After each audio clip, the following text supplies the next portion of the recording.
so let's talk about the movement of fluid. We've already talked about different types of fluids, fluid spacing, water being in the body, 50 to 60% of the water is in the body, and we hit on some electrolytes that we found. That goes back to our supergirl, or you can write down those values, remember them that way. Either way, fluid is moving in between these different spaces, in between your fluid compartments, one way or another, and that's what we're going to look at right now. All right, so we have, this is Celtropolis, by the way. Superman actually plays no part, but I felt like when we called it Celtropolis, we really had to have Superman. So, diffusion is the movement from a concentration gradient that is higher to a concentration gradient that's lower. So this happens automatically, and this happens in all things. If you were to put let's say we're in a bathtub and we put a drop of dye in one side of it, it's going to diffuse throughout the entire tub to make one solid color. All right, and that's a normal process. In the body, we think about diffusion a little bit differently, but it's the same concept. We're moving from an area of high concentration to an area of low concentration. All right, so the way I think about this is, let's say that this is a big city.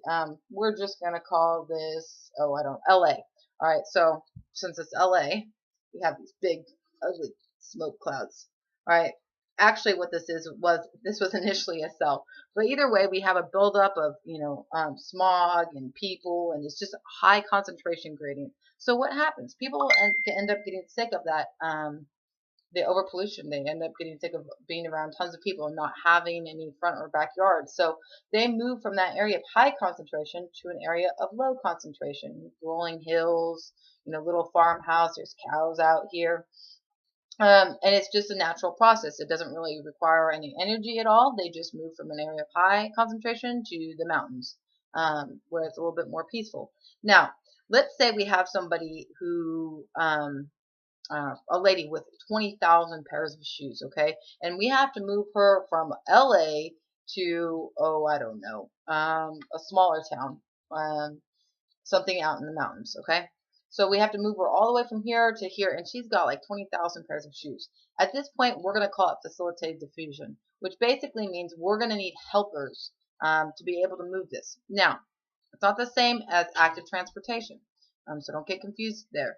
Facilitated diffusion is basically that we have a carrier that is going to help us move from one area to another, and we need this carrier because it is going to allow it to go through the membrane. Now back to the body. In the body, we need facilitated diffusion because not all things can just slip through the cell membrane. Some things need a protein carrier, and that's what facilitated diffusion is, okay? Active transportation. So again, most people move from areas of high to low concentration. They get into, they want to be the Waltz family or whatnot out here in the mountains. So we have some people that are moving against the grain. All right, these are the teenagers that are taking off saying, I'm going to go work for Starbucks or something else like that. And they dye their hair orange or pink and decide they're going to do their own thing. Parents try and get them to stay there. Grandparents try and get them, no, stay out here, tend to the farm. All right, so a lot of energy has been put on this particular person not to move back to the big city, okay, because he's going against the grain. Everybody's coming this way. He wants to go that way. Why? Because he's a teenager and they don't make sense. So that is active transportation. It requires energy because he's going up a gradient. All right, in the cell, you're going to need this because we're trying to move something from an area of low concentration to high concentration, and that requires energy. So again, diffusion, simple movement, no energy required. Movement from inside the cell or inside a space that it has lots of concentration to an area that has not as much. If it needs a protein carrier, then it's called facilitated diffusion. And in this example, we use some movers to move her 20,000 pairs of shoes. And active transportation, we're going the opposite way. This is your teenager going back to the big city. And as you know, he'll eventually come back. But I'm just saying. At some point or another, we have to consider the movement of water. Okay, so here's water, and we're going to look at that a little bit differently.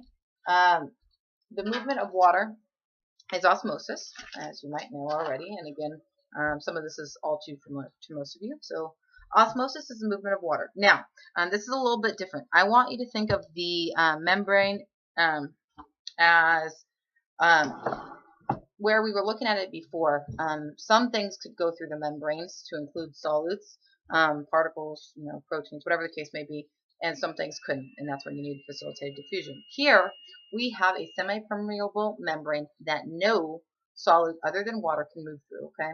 And it's called osmosis. So, I have a picture of a cell and a vein, but please don't think that it just exclusively applies to them, because it doesn't. But this is just an example. So inside the cell, we have tons and tons of particle. We can call it potassium. We have tons of potassium in the cell, or some other substance.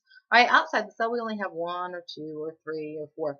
Now, we can't make the solids go out here. All right, that would be diffusion. We can't make that happen because nothing can go through this membrane right here. Okay, but what we can do is push fluid into the cell. Aha! And inserts isotonic, hypertonic, and hypotonic. But either way, so we can move fluid into the cell. Can't move these out, but we can move fluid in. Cell becomes huge.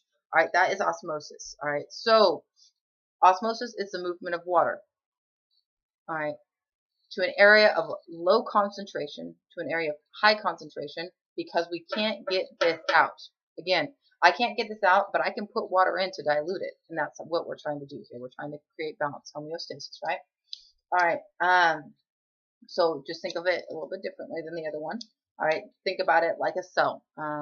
If my cell is dehydrated because it doesn't have enough water, but I have plenty of water out here, all right, I can move water in. All right, but I can't move this out. Does that make sense? So hopefully, again, it's a little bit different, but remember, we're just trying to dilute it, okay? Osmolality and osmolarity. So osmolarity actually and osmolality are different, although a lot of times they're used the same way. Osmolarity refers to the amount of concentration, the amount of solute per volume, okay? And in volume, I could have, 5 gallons of pillows or 5 gallons of cement. All right, we're talking about volume. Osmolarity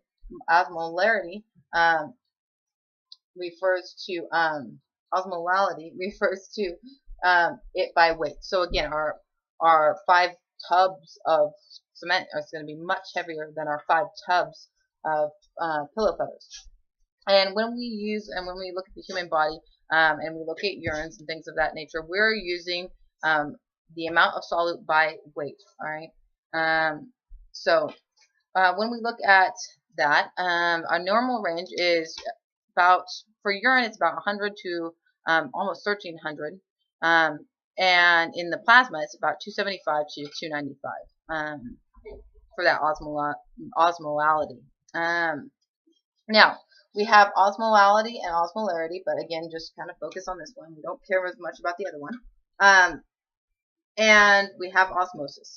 All right, hydrostatic pressure and oncotic pressure. Hydrostatic pressure is the amount of pressure of water exerted, and oncotic pressure actually comes from your plasma. So we have a couple of things to think about in the movement of fluids. With hydrostatic pressure, you're looking at pressure is created by the heart. All right, it's created by the heart pumping, so it's a force within a fluid compartment in its blood vessel. It's generated by the heart. And then again, oncotic pressure is created by the plasma. So a couple of things we need to look at when we talk about the movement of fluid.